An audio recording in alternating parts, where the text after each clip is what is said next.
All right, Habs fans, hockey fans near and far. A brand new episode of the Curfew Boys podcast. Myself, Sammy, with Mr. Florida man Anthony, and my cousin Chris. You know, Hey now, what's I feel, happening? I feel like you're in Florida like every other day, Anthony. And looking at that tan of yours, I'm getting a bit jealous. Tan and burnt, but I'm good. Tan Yeah, and I'm in burnt. Florida. I'm burning up. I'm burning up. No, Burning up. yeah, I'm in Florida for March break. I've been here. It's a week now. I have another week and a bit more left. Excuse us, my goodness. Hey, It it's makes home you away from home. It's home away from home for me. if it makes you feel better, home is getting warmer, like your actual home I'm is getting warmer. well, that's the goal, right? I leave when it was cold and snowy. I'm Mm, in the warm heat, and I come back when everything is melted. That's what my hope is. But like they say, all Italians, mazzo e pazzo, which is March is hmm crazy. There's always hmm that one more snowfall, and I Yep. guarantee it's gonna happen the day I land. I land. Probably So everybody, if you listen to this episode, March 13th is when I land. I believe on the 14th is gonna be a big snowstorm, blizzard all over the big place. blizzard, Power outages. Hydro power Quebec is gonna go outage. fucking crazy. People are gonna complain. We're gonna blame Francois Legault again, rightfully so. Yeah, but if that happens, Anthony, I swear to God, I'm gonna fucking die of laughter. I But actually will there's die. I always will that one die. more snow. There's always that one more snowstorm in March, but it doesn't matter. Mhm. With the heat coming in, it's gonna melt the day after. So That is true. yeah. Boys, before we get actually hold on. Chris, you came back from vacay too. You're always in fucking the Central America. You seem to be hanging around there a little bit lately. yeah, has nothing to do that I work in pharmaceuticals. Completely two different things. Just let me specify those two. Um, no, I was down in Cuba. I just needed to stick my head in the sand and decompress for a week, and that went great. Honestly, I don't know if it's the lighting, but I got pretty cooked too. Like I came back as a lobster. God, I'm shedding skin like crazy. It's pretty bad, but That's it was awful. a great week of vacation, much needed, and happy to be back. Missed the Mhm. Canadians, but I definitely didn't miss the games. I think they lost every single one of the games while it was gone, so it was a good week to be Yeah, and away then you come from back. They Southern beat California. Arizona. They beat Arizona, the one game we couldn't win, but we'll get to that later. Hmm. Listen, boys, before we begin this episode, just reminding all our listeners and viewers, um, thanks for tuning in. If you're new to our YouTube channel, please like and subscribe. It is free. Tell your friends about us. If you have Habs fans across the world, give the Curfew Boys a shout. Have them follow us. It's the only way to spread the love. All our episodes are available on Apple Podcasts, Spotify, or any other Google podcasts out there. Facebook, Twitter, Instagram. Uh, those are the three platforms I know we use consistently. You could definitely find us there. During the episodes, if you want to be part of the conversation, leave us a comment. We'll be happy to chat with you all. So, listen, while we're on the subject of Florida, look, we're going to talk about the last two games the Montreal Canadiens played. Obviously, the first one against the Florida Panthers, and I do believe not that I believe it or not, but Anthony was there. He was live Yes, in I the was. flesh in I forgot what the name of the arena is in Florida. Well, in Florida, Arians in Bank. I think it's that's the it. Yeah, yeah, Arians Bank Arena. yeah. That's it. So, Ant, was that your first time there? Yes, it was my first. So every time I come to Florida, I've always wanted to watch a Habs game here in Florida, Hmm. but I always miss it by either a week or, last time I came, they showed up maybe 3 days after I left, came back home. I always miss it. This is the first time I come to Florida, and I was actually here when when the Habs were playing the Panthers. So I Yeah, bought tickets right away. I went to the game. It was a great experience, let me tell you. I mean, watching a game. So, okay, so I spoke to you guys in the afternoon saying that I wanted to wear shorts to this game, right? Because I've always wanted to go watch a yeah, Florida game in shorts and a t-shirt, feel like all like flirty and at this game. And I was reading up online about how to dress at the stadium yeah. because I mean it's Florida. there's an ice rink.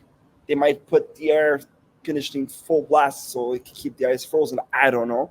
So a lot of people were writing, oh, don't worry, you can wear a t-shirt and jeans, or some people were writing, oh, wear a hoodie and jeans, like you got to warm up, dress up. So I said, you know what? I'm going to meet them halfway. I'm going to wear a t-shirt and jeans. Biggest mistake of my life. Mistake of my life. I couldn't wait to leave. From the moment I walked in to the moment I left. Thank God the third period was interesting and exciting and kept me on my feet. As you guys all know, we'll get into that third period later on. But because of that, that's what kept me alive and going. But I was frozen from beginning to end, like to the point where I couldn't feel my toes. I went to a Buffalo Bills game in the freaking minus 30 weather. Watching the Patriots and Bills, minus 30 outside with 2 hats. I was warmer at that game than this game here in Florida. But how much alcohol did you drink at that Bills Patriots game? No, I didn't drink at all. Did not drink that game because it was so cold. I had my gloves on the whole time, like thick ass gloves. This game, I had a couple of White Claws. Yes, it's a white girl drink, but anyways, it was very good. But maybe I have to cut that out or edit it for. No. It's a white girl drink. No problem. Okay. Anyways, all this to say, it's a very cold arena. If any listeners out there want to go watch a game in Florida, please wear a hoodie, a toque, a scarf, boots, wear it all because it is freaking cold in that arena. Full winter jacket, dude. Full winter jacket, everything. You're supposed to be Canadian, Ad. Come on. But the Bell Center is warmer than this fucking arena. Let me tell you, I was so cold that I went to the pro shop. I was ready to buy a $150 Florida Panthers hoodie just to stay warm. But it was ugly. Also, would have bought it. But anyways, besides being cold, I just want to say this. I don't know if any of our listeners watched my story after the game, but I just want to count our blessings that we have an amazing fan base here in Montreal, and the passion that we have, us Montrealers. Even though like we have the bipolar ones that. One day we love the Habs, the next day we hate them. One day we want to trade everybody. That's part of the passion.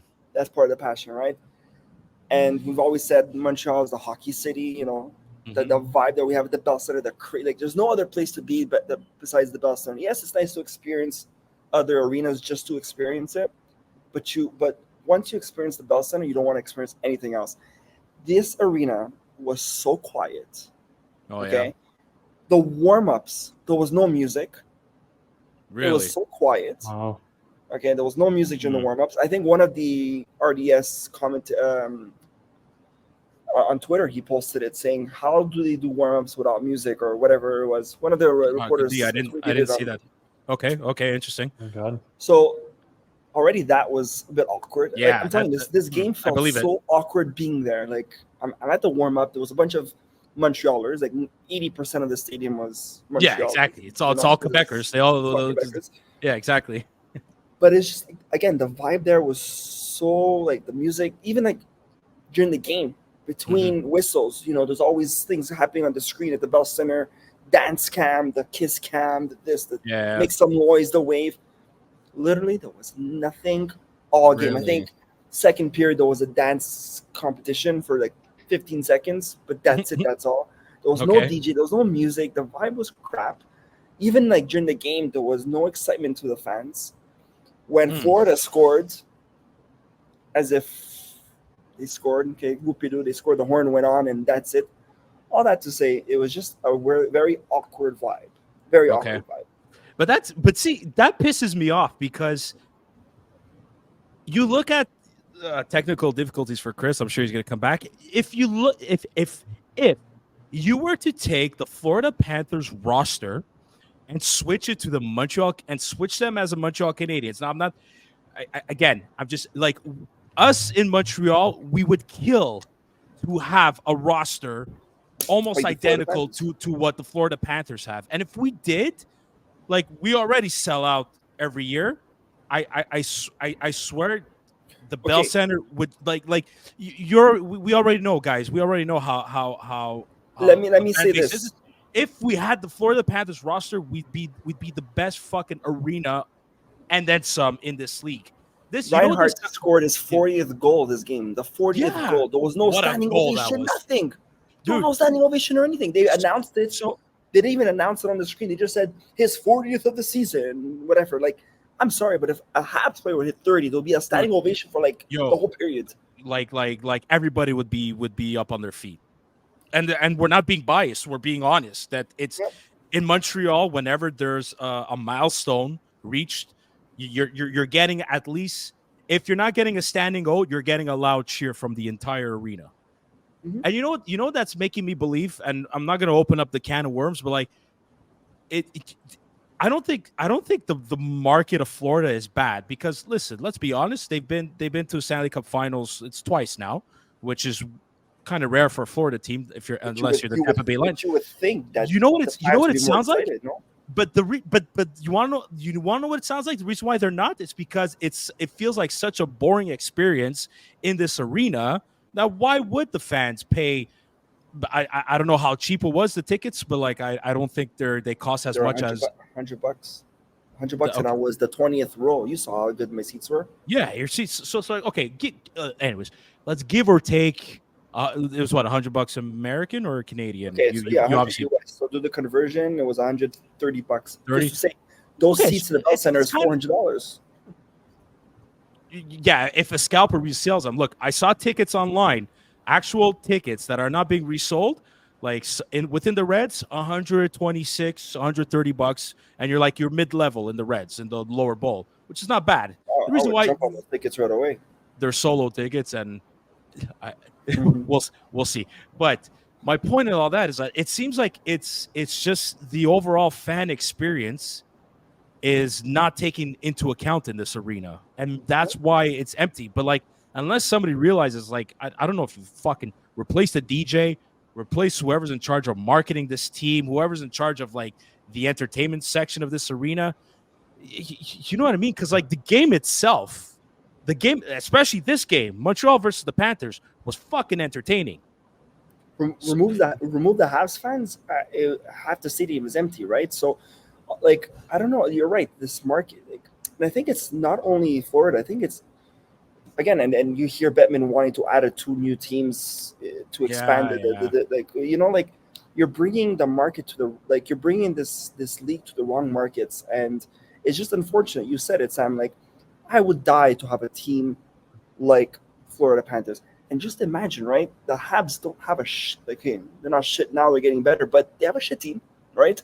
And we're still selling out. We're still loud at the Bell Center. We're still having fun at the games, even when we lose. Mm-hmm. And you compare it to a Florida Panthers team who's projected to go to the Stanley Cup Finals again with the team that they have. They have a very good chance, yeah. And they have an entertaining team, a very good team, and the fan base is just twirling their thumbs at the game. And the stadium is nice. It's a beautiful stadium. They put a lot of money in there. There was bars at every section outside, nice pubs. Like, you could even go to the game and not even watch the game, just watch it in these pubs because they had TVs everywhere. It was like very mini casual sports in every section. Yeah, okay, interesting. You know, and again, it was just an awkward experience, you know, like I felt really awkward. Like, no one was dancing, no one was screaming. I was just trying to get into the booth. But maybe it's because they need a better DJ or something, or like a better program just to get the fans involved. Because if you look at the Bell Center, that's what it is. Like, the music's good, but there's always these make some noise. They're always filming everybody in the crowd. Even their entrance. They just had a video. We have the best fucking on the ice. There was nothing on the ice. Greatest thing ever. Oh, anyways, but let's get into the game. But honestly, I was expecting them to get a beating. I was expecting them to get pushed around by guys like Sam Bennett, by Matthew Tkachuk. The boys kept they kept it together. They were able to keep up with this Florida team, and they were. And in all honesty, like it's so funny how we lost 5 in a row. We lose 5 in a row. Excuse me. We win against Arizona. Now we lost 2 in a row in shootout against 2 of the best teams in the league. And if you look at if you look at the span of those games, the only game we won was one of our worst games against Arizona. And these last 2 games we lost was were one of our best games, at least of the month of February. Yeah.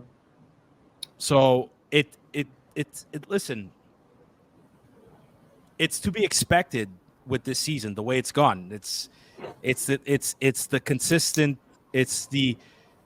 consistently inconsistent mode that this team is in.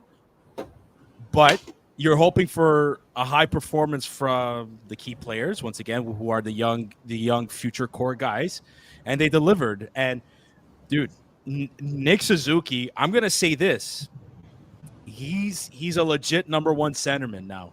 I think the debate is over. And ever since Sean Monahan got traded, Nick Suzuki took his leadership level to that next level. I think it highly has to do with learning whatever he could off of a guy like Sean Monahan. Now that Monahan is gone, even though a statement was made, listen, we're not fighting for a playoff spot, Nick Suzuki was like, boys, grab on my shoulders because we're fucking taking off. And he's the Molson Cup winner for the month of February. He's second in scoring behind Connor McDavid for the month of February. That's Austin fucking Matthews. For goals. For goals, he was Yeah, behind. but I won't put in points as well. Either way, goals, points behind guys like Austin Matthews and Connor McDavid. He's in good company. And yeah, go, Chris. I know you have a few things to say about this game, but Nick I think is the man. Look, I think there's been a lot of light shed, and you take anybody in the city, anybody who's working, dissecting the hockey games, the top line has been getting a lot of praise, and it's rightfully so. But I want to direct my attention. Arbor Jacki has had a lot of attention on him with regard to him fighting and everything, but especially that game against Florida. And Anthony, correct me if I'm wrong, because you probably got to see when the camera wasn't necessarily when they were maybe behind the play. But Arbor Jacki completely shut down Matthew Tkachuk. He kept him at bay. It was amazing to see. And honestly, that was arguably one of his best games that I've ever seen him play. What a stretch pass to Suzuki. That pass, too, unreal. Yeah, and that, like, we have our group, but we all have other friends and whatnot, and some of my other friends have said, "Oh, do we consider trading Not Jacki?" allowed And to have other I friends, will Chris. continue to sign. Arbor Jacki is so important. I would not trade him. There are so many other defensemen that we have that I would trade. Arbor Jacki is so important, and I think I really want to go back to that Florida game. Like, rather than dissecting the score and the shootout and what happened and this and that, I think that was just one of our younger players shutting down one of the league's one of the better best power forwards. forwards. Yep. And that was a real, like, he had 1 assist, I think, in the game, but he completely shut him down. He bullied him. And that's what playoff hockey is going to be. So if you want to take something out of the game, honestly, what Arbor Jacki was able to do in that game was spectacular. And seriously, that was probably the number 1 element that had me smiling for hours and days following that game. Okay, so I sorry, Sam. I just to that point. Go. Yeah, go.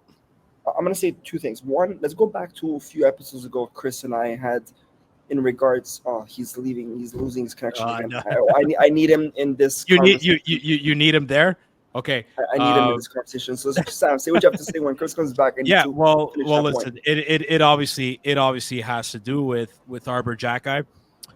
When Rodriguez ran over, accidentally or not, he still ran over Sam Montembeault, and then you saw Jacki go after him, and it looked like Rodriguez was hiding behind the referee. So, to me, there's 2 things I take out of this: is that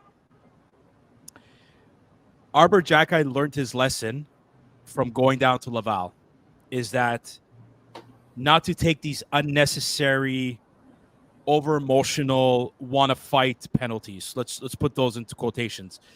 That showed me he learned his lesson, because even if the ref was there, if Jackeye really wanted to fight Rodriguez for running over Montembeault, he would have gone after him.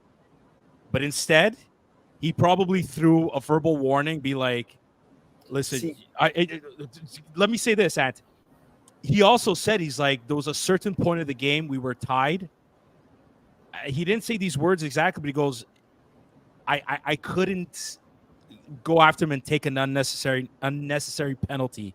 That to me shows a level of maturity that he's learning off of not only getting sent down to Laval, but Marty a couple of times making him a healthy scratch, and Marty showing him, had to probably give him a bit of that tough love. It's like, listen, if you want to stay in this league and in this lineup, you're going to have to learn how to pick your moments, pick your battles, pun intended, and in a lesser way that I'm saying this, like, smarten up in a okay, lesser. I agree with that, and I respect Jackeye for doing what he did and backing off. But okay, Chris is back. A couple episodes ago, you and we spoke about bringing back fighting to the league, right? Like, we can't take that away. Blah, blah, blah. I was thinking After about that that today. How conversation- many After that players conversation, are talking there's about it? It's exploded. no, but after that conversation we had, I don't know if you guys noticed, but there's a fight almost every night in almost every game going on in the league, Beautiful. right? It's Everywhere. beautiful. It's beautiful. It's like people are fighting. There's a lot of passion. The passion's coming back. Literally after our episode, that's all I've been seeing now. I don't know if it's coincidence. Well, Matt, what's his name? Rempe from New York. That was beautiful. That was an awesome fight. This kid's an animal. But my point is, okay, so yes, we're seeing a lot more than that, which is great. But we're lacking that in our team, which gives other teams the opportunity to step all over us. Now, I love Jackeye, and he's that guy, but it's not enough. I feel our team, I don't want to say this in the wrong way. Anthony, answer me this then right away. Why is Pizzetta still a healthy scratch? But there we go. Right? Why? I don't know why. Exactly. And look, just the Florida game, that hit on Montembeault, accident or not, okay? If it was any other team like the Rangers or Philadelphia or Boston, there'd be a brawl on the ice, okay? Not just one fucking player. The whole fucking team would jump on, okay? I'm sorry, but that's a truth. Back in the good old days, yeah. Let's go back towards the end of the game when, and as much as and probably Joy would be like, oh, I'm happy he got hit, whatever, put that anger aside against Gallagher. But when Gallagher got that disgusting hit to the head. Yeah. Okay? Oh, and he lost it on the ref. Huh? Not one player went to go defend that moment. Not one. Okay, maybe Jackeye was on the bench, but it doesn't matter. It doesn't have to be just one player. We need to have a team that's going to back each other up at any given time. And I just feel like our team is lacking that. And if we were to make the playoffs and we're missing that big portion of exactly that, backing up our players when it's needed. That Wolfpack mentality, like, it is there, but the Gallagher hit, I'm kind of wondering why there wasn't that much of a response, and I don't think it has anything to do with Gallagher himself. No, I don't think so too. I just I get. No, but I hear what you say, but also, guys, don't forget, and the Florida Panthers are back at the Bell Center on April 2nd. It's a Tuesday night. Yes, guys, don't forget. But it has to happen at the moment. And yeah, but dude, yes, I agree in the moment. Send the message right away, but they're going to be in our building now next. And again, whether it's not at that point, chances are there's nothing to fight for. But I agree with Anthony what you're saying right now, and I expect them to go deliver that message the next time they face the Florida Panthers. If we're gonna try to build that Boston, that Boston mentality that we all said that this team is looking like to be in the future, like the winning mentality of the Boston Bruins. Boston Bruins is not just about winning; it's also about being there for your team, right? Yeah. And backing each other up. You don't have to be a Jackeye to drop the gloves. You don't need to be, you know what I mean? Like, everybody needs to be there for each other. And I'm sorry, that hit on Montembeault, that trip or whatever, it was very similar to what we could have seen with Carey Price situation. And I'm sorry, but any other team, half the team would have been on the ice already, scrapping him out. Mistake or not? Okay, no, but you know what? I do see what you mean. I really do, and I do tend to agree with that. But I still think Jackeye would have actually roughed him around if the ref wasn't there. At least I like to think. I mean, who knows? Because maybe the ref was there. who knows? But Yeah. I still, but if this is a They're way waiting for the for play after, the moment later, after the next play. maybe, But yeah, yeah, but tie game, you get the instigator, you get 10 minutes out of the game too. It's like it's at the same time too. You're in that moment of the game where it's like, do you really, as a player, want to be 5 minutes in the box when you could be used on the ice to maybe beat this team? yeah, So there's many different ways that, like, look, we're not players, like we don't know what's going, like, but I'm sure you have to be aware of that, and that comes with time and maturity. And so I'm just happy to hear that Jack has, like, I had to pick my battles in this one, and it wasn't the right time for me. Like, he didn't say in those words, but you read along the lines, like that's what he was saying, and I'm so happy to hear that from him, yeah. because that was one of the reasons why he got sent down in the first place. And you know what? It could have been one of the reasons why he was in and out of the lineup. Yeah, it helps. Yeah, you had Harris injured, then you got Struble injured. I get it, but he's taking advantage of his opportunities, and the kid's playing well. And he's fucking and he's shooting 107 miles an hour fucking slap shots at the Bell Center competitions. Like his last 2-3 goals were fucking rippers off the point. Kid's got a shot. He's using. You could see the confidence coming back, and it's great to see, because I agree with Chris. Like, he's going to be such an important part of this team. Like, even if he drops a bit in the depth chart and becomes a number 4, number 5, or even a number 6, like, the fact that he's still there is significant enough.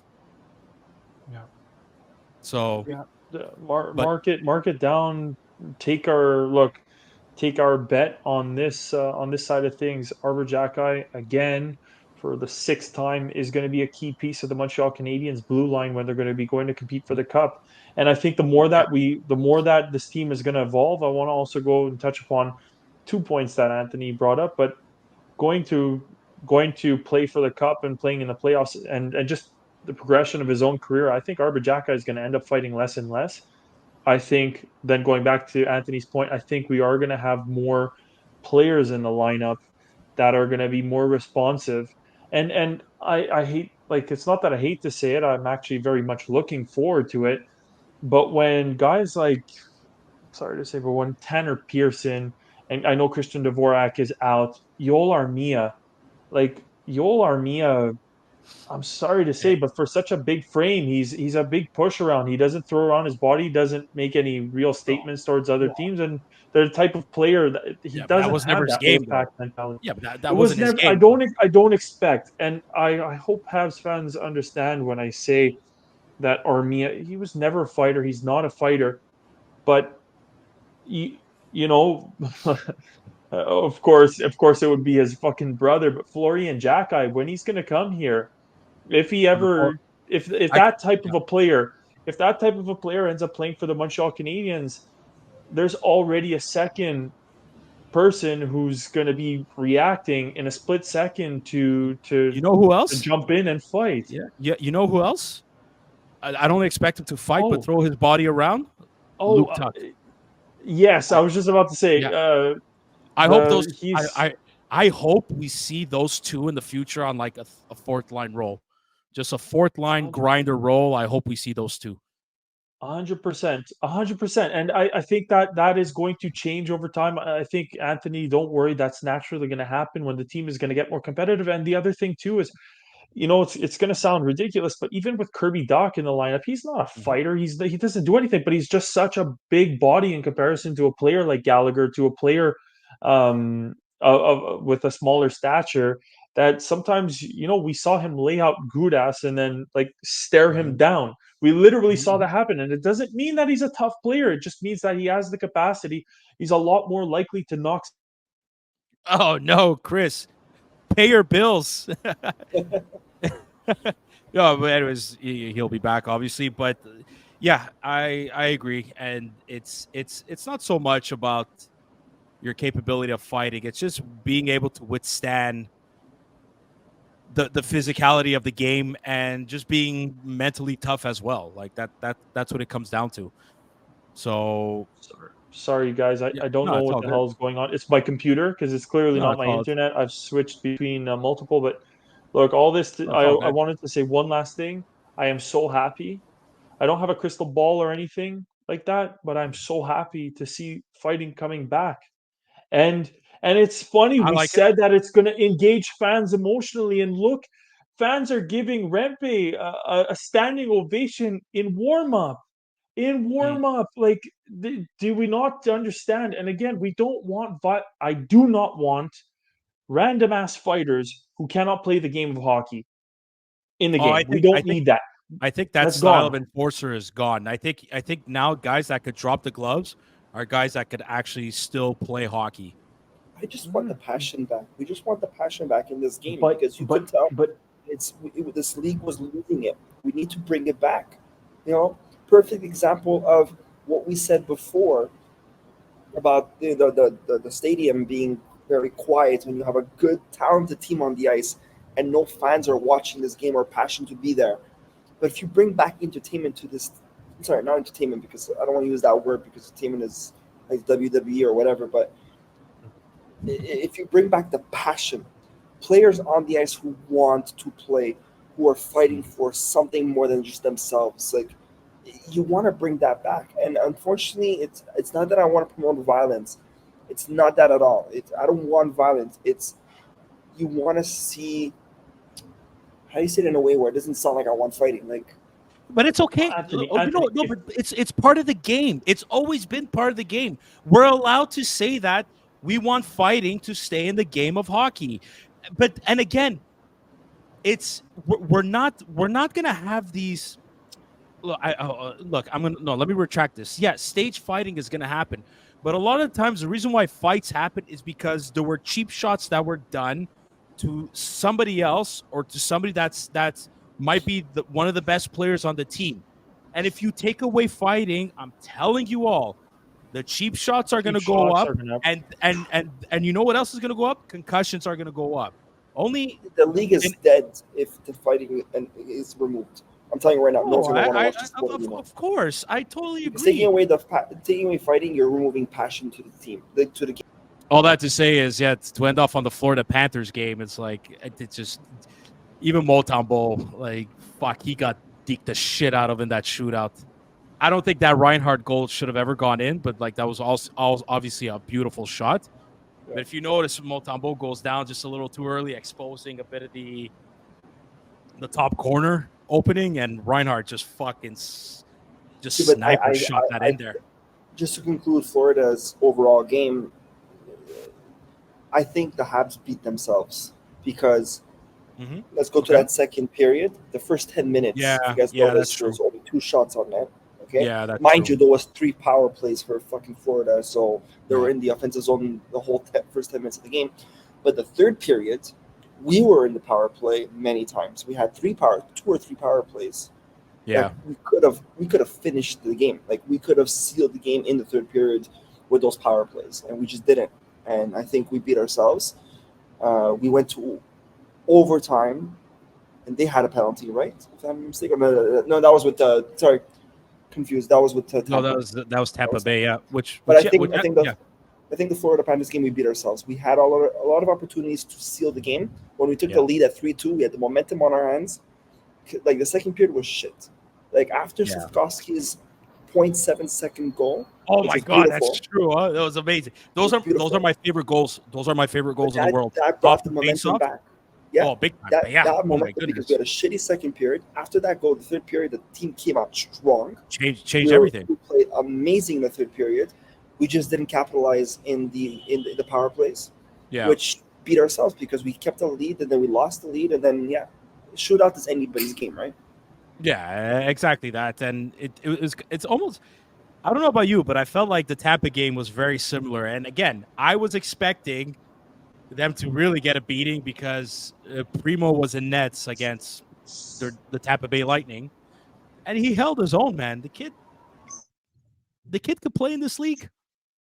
The kid belongs in the NHL, man. Like I'm not saying he's going to be a starter, but he could be a good backup goalie. He held his own, and the team themselves proved himself this season. He's proved himself. He's got to play, and in order to play, somebody's got to go. Yeah, and we'll get to that after. But I mean, I was watching the game at work, and so a couple of times I like we had to leave for calls, right? So I missed a couple of plays, and I'm missing where Chris is like just be like fucking Nikita Kucherov, like, and then I didn't see the play, but I heard I heard that Caden Gooley destroyed him. I didn't even see the highlight, but apparently he delivered a hit on Kucherov, and Kucherov like kind of skated off the ice, type of deal. No, Kucherov just lost his footing, crashed into the boards. Oh, okay, And yeah. Okay. I just, like I said, he's arguably the best player in the league because look at his points. It's not McDavid with Draisaitl putting up X amount of points. I think the difference between Nikita Kucherov and the next player on the Tampa Bay Lightning is like a difference of 40 points. So Kucherov is literally doing it on his own, and I have to give him credit for that. But he is such an arrogant piece of shit. When I saw him fall into the boards, it's just like the first thing that I'm thinking is karma and fu, and like I enjoy seeing that, and I'll never forget. And I just want to say it like this: I hate Tampa. I hate Tampa so much, and he's the face of my hatred. They were 18 million over the cap. Yeah, call me a crybaby, call me whatever. It was the first time in my life I was able to see the Montreal Canadiens go to the Stanley Cup final. And then they have the most rigged team. They got through to the final, and then you know what? You win, but win with a little decency. These fucking assholes. He has to go on drunk as a skunk and start ripping on Montreal fans because we celebrated our first Stanley Cup final win. Like I would love nothing more than like when he fell into the boards. I was just like, nice. Okay, yeah, I think that's the general narrative amongst Habs fans and their feelings towards Kucherov. But was it me or he got booed in the shootout, or were they saying Kuch? Oh, there's no way they're booing Kucherov in their own arena. It sounded like boos when he was doing the shootout. Kuch. Okay, it's like Luongo, like when Roberto Luongo used to make a save. I always thought they were booing him. Like, why are they booing him? No, they're not booing him. They're going, Lou. Yeah, okay. It sounded like they were booing him, so I was like, what's going on here? But yeah. No. But yeah, it's honestly the Tampa game. I noticed, if there's one thing I noticed in that game, Tampa Bay, Caden Gooley is literally picking the brain of David Savard as much as possible. Because David Savard is a shot blocking machine. Caden Gooley, these last two games, has been a shot blocking machine as well, and delivering hits and literally sacrificing his body on the penalty kill. Can I say something that might sound very selfish? Sure. Well, I don't know if it sounds selfish, but I actually don't want to get rid of Savard. And I know he's gaining a lot of value, and we might get something out of him. But until we have an established defense core where we don't need him anymore, he's the veteran. He's our veteran. He's the veteran of the team. I want to keep him. I say keep him. I love the way he's playing. He's got 1 year left. Keep him this year. You trade him next year at next year's trade deadline. Maybe because he's going to be another year older. I don't know if his value drops. But look, Kent Hughes right now is asking for either a first round pick or a first round prospect. So the demand already for him is high enough. Plus his contract, even though it's not expensive, there's still another year left. Nah, keep him. But honestly, I don't think he's going anywhere. I don't know what you guys think. We could talk about trade deadline that's coming up on Friday the 8th. I don't think Savard is going anywhere. Tanev went to Toronto. Tanev went to Dallas. Toronto got this Ilabushkov guy, whatever his name is. I can't pronounce his name. I'm sorry. Butchered it. Sorry? Who got fucking killed by Rempe in the first game and went off with a head injury? Yeah, well, he got hit. That was a solid fucking hit. I mean, right now, the only defenseman is Noah Hannafin, again from Calgary, and maybe Jacob Churkrin. Unless there's other names out there that we haven't heard yet. I don't know. I think David Savard, like a team that wants him. If you want to get value out of him, it's now or never, right? Because it is now or never. If you want to get rid of, because next, like you said, he's getting a year older. I don't know if next year he's going to want him or the value is going to drop. So if you want high value for him, it's now or never. And I wouldn't mind I don't want a first round pick. I would rather get the first round draft prospect. Yeah, In my maybe. opinion, But it's gonna that be I would be yeah, but happy it's with. gonna be tough. That's gonna be tough to 100%. get though. Look, um, as far as what I think is gonna happen is that Kent Hughes, he has his phone. It's on sound. It's on ringer. Yep, You know, wait. he's gonna play He's the not. game. He's not. He's gonna wait. He's not. He is not gonna be picking this up and dialing numbers and be like, "Hey, I got this guy for you." He's gonna just sit back, cross his arms, and wait for that phone to ring. Kent Hughes is in no rush to do anything. No rush to get rid of anybody anytime. I understand that maybe Jake Allen, but if it doesn't happen now, it's going to happen. He's going to do it before next season even is remotely in our thoughts, just to make sure that somebody out there has got an experienced goalie. Everybody knows who Jake Allen is. Whether his value is up or down, it stays the same. David Savard too. Like everybody knows who David Savard is at this point. I don't think his value is going to go either up or down. It's going to he is who he is. Ooh. These guys are who they are, and nothing's going to change. I honestly don't think anything's gonna happen. I mean, if something was gonna happen, it would have happened right now. I mean, what's I 3 more days gonna do? I They'll don't add more I value to don't Allen or Savard? No. So I know think exactly it's gonna be a quiet off season. It's gonna be a quiet deadline for us. for at least I- for the Montreal Canadiens is I just genuinely hope, and Montreal Canadiens fans on the whole collectively owe David Savard an apology for the season that he's put out. But guys, on the business side of things, I completely disagree with you. I'd love to, like in theory, I'd love to keep him, but absolutely, the second that there's a first round draft pick that's offered for him, even if it comes without a prospect, I take it. I rather have those 3 first round picks this year, do something very interesting with them. And David Savard, I am not at his age. I am not rolling the dice that he comes to camp out of shape, that he has a rough start, that he's not like his value is a certainty. And in comparison to a guy like Nick Suzuki or Cole Caulfield, we're not trading them. But I'm just saying his value is a certainty right now. But he would be one of the last players that I would bet on to perform the exact same way next season. So strike while the iron's hot, do it now. If they get, like Sammy said, I do agree with that point. The phone is right on the side. If the right call comes through and there is a first round draft pick, please, Kent Hughes, go for it. Oh, I Please. think he will, but I just don't think those offers are going to come in.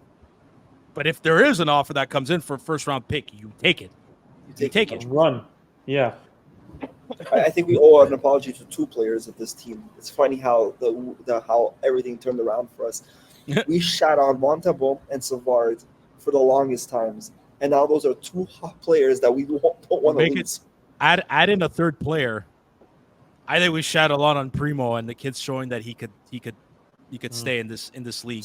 Okay, so let's say apologize to Primo, who we wanted out a long time ago. Savard, who as soon as he signed him, we all said it was a political move, and we fucking couldn't stand it.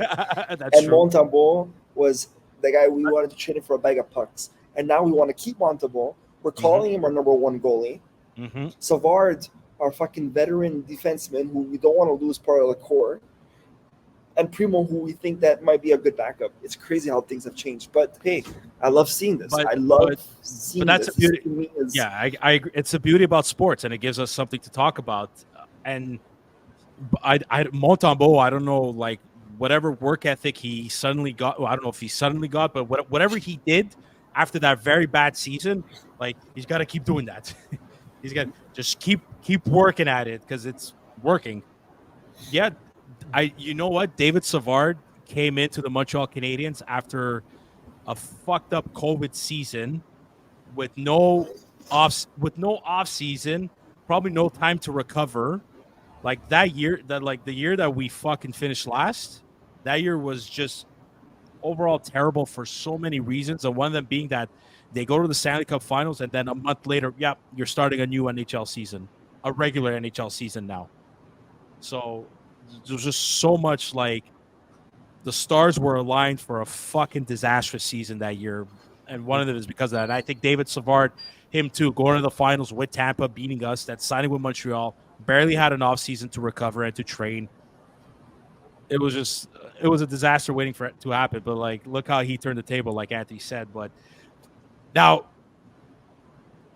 let's wrap this up with, I have a question for the both of you. Seeing where we are in the standings and the teams that are slowly catching up to us and kind of beating us in the standings, are we hoping for a tank, or are we hoping that we kind of still do our best to keep winning here? So what? We're now at 56 points. Yep. Wild card is at 72. Yeah, forget about playoffs. It's that dream is over. I mean, look, we have 21 games left, right? 21 games left. Yep. For the love of tanking, we got to tank. We really have to tank. It's Okay. time to go. And that's why it's trade away whatever we possibly can, gain assets. I think this is going to be one of our last years that we're going to be able to get a really high draft pick. I genuinely think as of maybe next year, if we're lucky, we get another top 10 pick. It would also be kind of unlucky because it would be another long year, but I genuinely think this is one of the last top 7 picks we're going to get in a long while. Yeah. So fall down to the drop as much as possible and pray for a lottery win. So just to paint you guys a picture here, so the Canadians are at 56 points. The Coyotes are behind us by 1 point. They're at 55, and they've won their last 2 games. The Ottawa Senators are behind us by 3 points. Columbus won tonight, so they're behind us by 4 points. Now, I don't expect the Anaheim Ducks, the San Jose Sharks, and the Chicago Blackhawks to catch up to us. Like, they're finishing bottom 3, and it's going to stay that way. But after that, it's Columbus with 52 points, and then there's us at 56. You know what I mean? Like, we could, I don't know. For the sake of drafting maybe that final piece that we're missing, and there's some good forwards in this draft coming up. I don't know. Who's the top 3 picks this year? Like, are they top players or? So Macklin Celebrini is projected number 1, but then after that it could go to like Demidov or not Cole Eiserman, but then there's a couple of defensemen too up there. There's the Zane Pereka kid. We're done with I think we're done with the. I know, but I hear you guys. But guys, listen. If the Canadians, wherever they land, if all the top 4s are gone and the Zane Pereka kid's available, okay, in that scenario, yes, he's good. Like, he's fucking good. And he's a right-handed defenseman. And I know, listen, you don't have to tell me twice how loaded we are on defense. Not as much on the right side, but, you know, Lane Hudson might play next year. I mean, no guarantees, but there's a good chance that there's a possibility that he could play next year. I know, but this is why if you get another first-round pick, package something to one of these teams to fucking go up. If you can. I know it's not NHL fucking 24 on PlayStation or Xbox, whatever you pick. But it's listen, I'm hoping for a forward. If they can't land Demidov, I hope they land Caden Lidstrom, who's another big fucking 6'4" left winger. So imagine if we draft this kid and we have Slavkovsky on the first line.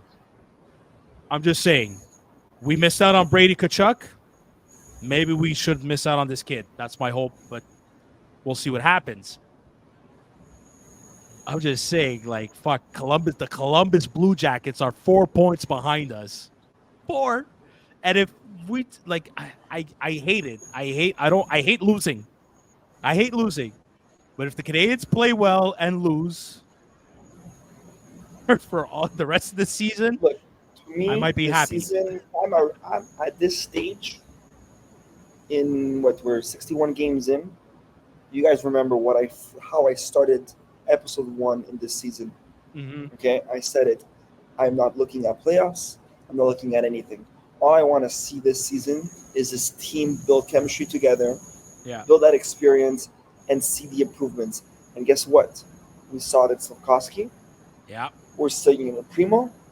Yeah. We've seen it. We see the consistency in Montalvo, right? Because Yeah. Montalvo like we said, was Montalvo's last season a fluke?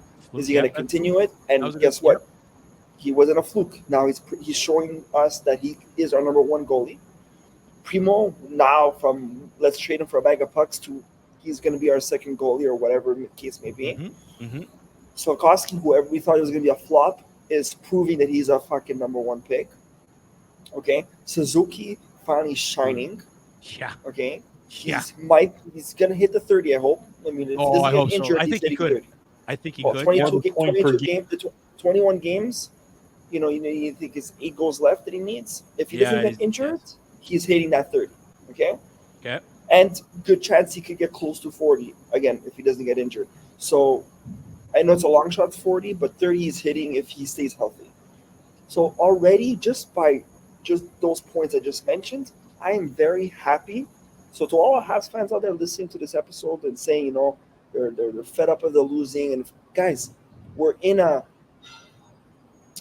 we're not okay. We're rebuilding, yes, but Well, Rome wasn't built in one day. Exactly, but put the rebuilding mindset away. All you want to see is this team improve from bottom up. We have a young core who are starting to learn. This is how you build a team properly, and we're getting there. We're getting there. The ladder is moving up, and like Chris said, this may be the last season we will be at the bottom, because I'm telling you right now, scenario or not, Joey, next season this team will be competing to make playoffs. Yeah, I'm not saying competing to win the cup. They're going wild to card spot. I'd say wild card spots. Wild card playoffs. That 100%. Actually, It's happening next year. Zook said this. He sees Montreal kind of doing like the way Detroit's been battling this year for a wild card spot. He sees them kind of like playing like Detroit. The way that Detroit is playing now, he sees them playing kind of the same way next season. Now, I get Detroit, Patrick Kane, DeBrincat, and all that. They have a mixture of young guys and veterans. But my hope is for the Canadiens to battle for a wild card spot. At least try to make it next season. Yep. And this one we all should be excited for. Yeah. So again, I'm in full agreement with the tank. I think bottom 5 in the league is reasonable. I think they should be playing Jake Allen a little bit more often to achieve that goal until he's potentially traded. Go for every possible draft pick to potentially move up in the draft if that need be. Like, there's only so many draft picks that we can have. It might be a very, very good time to actually package it to move up 1 or 2 spots potentially. I think this year we're also getting a forward, no matter what. I genuinely think, like, Mishkov, they clearly weren't ready to take that risk with him. But I genuinely think that's what we're missing at this point. That put the veteran forward aside, I think we're looking for like one of the more talented players. I think they actually might roll the dice on a more talented, more risky player this particular season, and do whatever they possibly can to start losing. Seriously, I don't want to lose. I really don't want to lose, but I genuinely think this could be the end of the suffering. Like everything is finally kind of just slotting into place. We're just missing another really, really talented forward to play with Kirby Dach, in my opinion. Well, part of the progression, Anthony, let's add something to our progression. Like, you named Suzuki, you named Slavkovsky, but how about as a first line? We actually have a first line now. We're gonna have a dominant first line. It's gonna be one of the most dominant lines in hockey in a few years. And now that Chris said, you find someone, you build a second line around Kirby Dach. Jesus Christ, like, we might have a fucking sick top 6. A sick top 6. Say that 5 times as fast as you can. Yes, my 4 years is coming to an end in 2 years. Say what? You're what? My His 4-year 4 prediction of the Montreal Canadiens going and playing for the Cup is he's got 2 years left. He's got 2 years left, and if the Canadiens have to fight for a Stanley Cup, not for a playoff, right? Yeah, I said in 4 years we're winning the cup. I said 3 years we're contending. So next year is the 3-year mark. So in 2 Yeah, years in 2 years we better be winning the cup, or else. 2026 Oh, is the boy. cup win. So that book I showed you guys about draft day, the book called Draft Day that I showed you guys. Okay. Yeah. I might have mentioned this before, but I'm going to mention this again. If you look back at all the Stanley Cup winning teams, I think if you go all the way back to 1995, I want to say, not when Colorado won, but I think when Detroit won, up until not last year, the Vegas Golden Knights are the exception to the rule. But if you look at every team that won the Cup, they had at least 10 players on their roster that were draft picks from that team.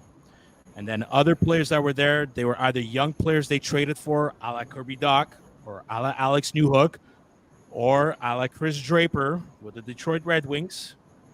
But at least 10 players on that team were drafted by the team. Slavkovsky, Caulfield, whoever they're going to pick this year. Joshua Roy, Reinbacher. That's fine. Lane Hudson, Caden Gooley, Logan Mailloux, Owen Beck. If you guys still hear me on the mic.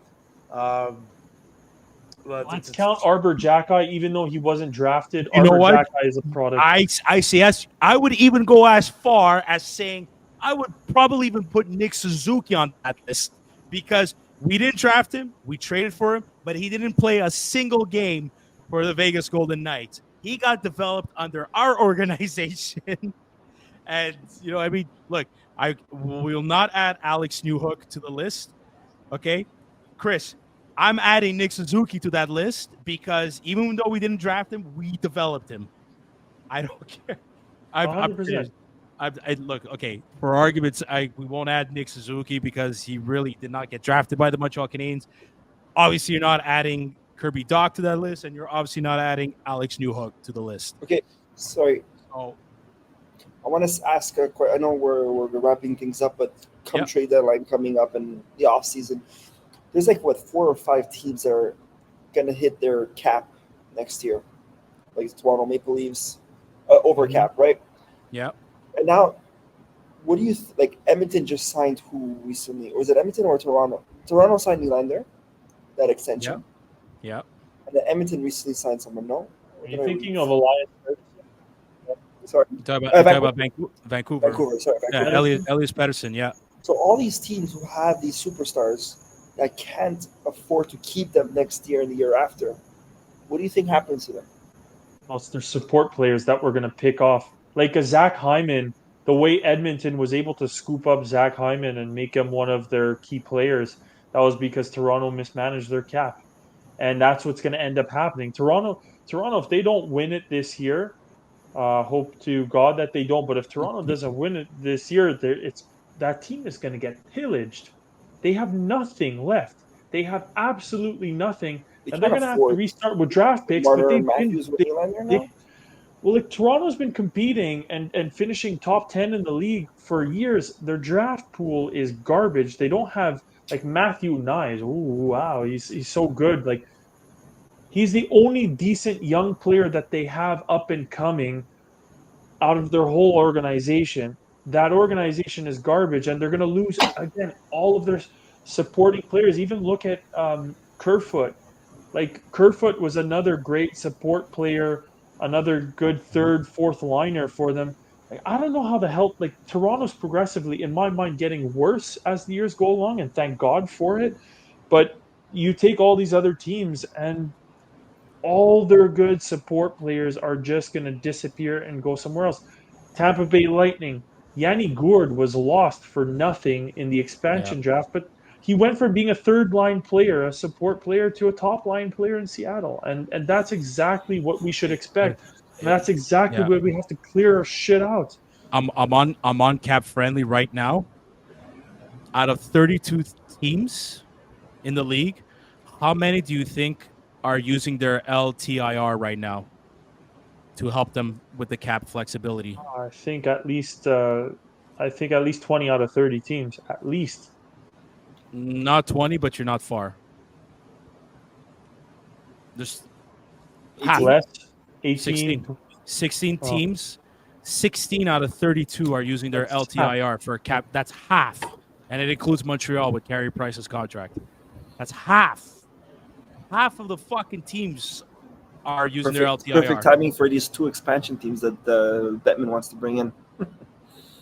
That could be one of it. But anyways, look, we're gonna wrap up this show, but you want Jake Allen in nets? You got it. He's in nets Tuesday night against the Nashville Predators, who are on an 8-game winning streak. Law of 9 games. averages. I don't know. Make it 9 games, hopefully. 9 Hopefully, games. hopefully Arizona makes it a 3-game winning streak, so they go over us. Hey, listen, to the audience, if you're here now, write in the comments: are you pro tank or are you against tank? If you tank or no tank, just write that in the comments. I The really tank or want not to know. the tank? That is the question. That is the question. Gentlemen, we're gonna call that a wrap. I think it's a wrap. Yes, sir. I think we're all It's a tired. wrap. The computer Once again- first and foremost. Yeah, just fucking throw it out the window. Out the window. So yeah, just to remind our audience, thanks so much for tuning in. Please like and subscribe on YouTube. It is free. Tell your friends about us. You can follow us on Instagram, Facebook, Twitter. You can hear all our podcasts, audio format on Apple Podcasts, Spotify, Google Podcasts, any podcast platform. Thanks again for tuning in. Anthony, Chris, guys, thank you so much for tuning in. For tuning in, for being a part of this. This was episode 199. One more. Our than next- 200. We are 1 away from 200, and on that episode, we actually will be making some kind of pretty cool announcement, some special announcement. So don't miss it. Something you're going to want to see. If you play hockey, if you have skates, might be something you want to look into. So stand by for that. We can't wait to share that with you guys. Chris, Anthony, get some rest. Have a good night. Enjoy the game on Tuesday night. We'll definitely chat more about it. And until next time. Bye now. Bye now. Good night.